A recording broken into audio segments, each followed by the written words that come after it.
দেখো আমাদের এখানে লোকাল জিমসে প্রোটিন কার্বস ফ্যাট নিয়ে অনেক আলোচনা হয়, বাট ফাইবার আমাদের ডায়েটে যে কতটা ইম্পর্টেন্ট অনেকে সেটা বোঝে না। তো হ্যালো এভরিওয়ান, আজকে আমরা ফাইবার নিয়ে জানবো যে আমাদের ডায়েটে ফাইবারের ইম্পর্টেন্স কতটা।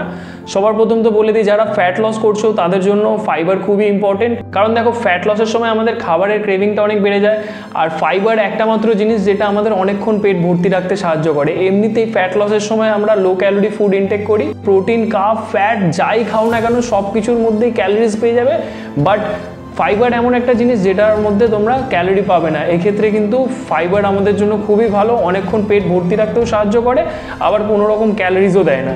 ফ্যাট লস ছাড়াও ফাইবার কিন্তু আমাদের ডাইজেশন পাওয়ার ইমপ্রুভ করতে সাহায্য করে, আর আমাদের বাউল মুভমেন্ট ক্লিয়ার রাখতে সাহায্য করে।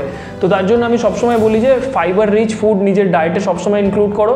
যে কোনো টাইপের ফ্রুটস, ভেজিটেবলস, স্যালাডস এগুলো বেশি পরিমাণে খাও, যাতে আমাদের ডাইজেস্টিভ সিস্টেমটা ঠিক থাকে আর আমাদের কোনো রকম গাট ইস্যুস যেন না আসে। তো যাই হোক, ফাইবার যে আমাদের ডায়েটে কতটা ইম্পর্টেন্ট সেটা সম্বন্ধে আশা করছি তোমাদের কিছুটা হলেও বোঝাতে পারলাম।